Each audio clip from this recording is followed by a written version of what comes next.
நண்பர்கள் அனைவருக்கும் அன்பார்ந்த வணக்கம். இன்றைய பதிவில் ஜெர்சியில் ஒரு கன்று மாடுங்க, அதுவும் கிடாரி கன்று மாடு இரண்டாம் இது மாடுங்க. இன்றைக்கி காலையில் தான் மாடு கன்றுன்னு இருக்குது.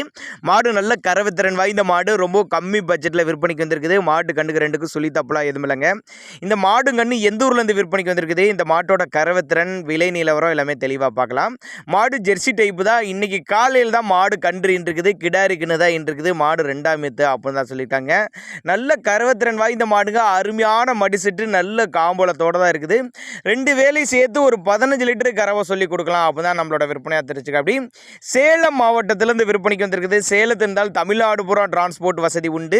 நேரில் வாங்க, நீங்கள் வந்து மாட்டை பாருங்கள், மடிசெட்டு, காம்போளம், கண்ணை பாருங்கள், எல்லாமே பார்த்து செக் பண்ணியே ஓட்டிகிட்டு போய்க்கலாம்.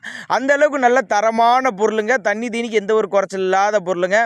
பவன முறை மட்டும் சன்னியாக இருந்துச்சா சொன்ன கறவை தாராளமாக கறவை எதிர்பார்க்கலாம். அழகான கிடாரி கன்று, பின்னாடி நல்ல பலனை எதிர்பார்க்கலாம். அப்படின்னாங்க நம்மளோட விற்பனையாக தெரிஞ்சுக்க. அப்படி பண்ணைகளுக்கு ஏற்ற மாடு, ஒரு நடுத்தர ஃபேமிலி வாங்கி பயனடையக்கூடிய விலையில் தான் விற்பனைக்கு வந்திருக்கு.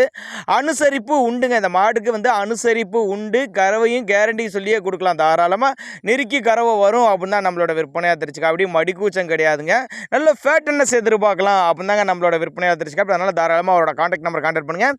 ஏன்னா நாங்கள் கொடுக்கக்கூடிய தகவல் உங்களுக்கு சரியானதாக படலை, ஒரு வழிக்கு போதுமானதாக இல்லைன்னா கூட தாராளமாக கான்டாக்ட் பண்ணால் இண்டிவிஜுவலாக மாட்டை வாட்ஸ்அப் பண்ணிவிட்டு தனித்தனியாக டீட்டெயில்ஸ் சொல்லலாம் அப்படின்னு தான் நம்மளோட விற்பனையாக தெரிஞ்சுக்க. இல்லை சின்னதாக அட்வான்ஸ் மாதிரி மாட்டை புக் பண்ணால் கூட மாட்டை கொண்டு வந்து வீட்டில் இறக்கி விடலாம் சொல்லியிருக்காங்க. தேவைப்படும் நபர்கள் தாண்டா கான்டாக்ட் பண்ணுங்கள்.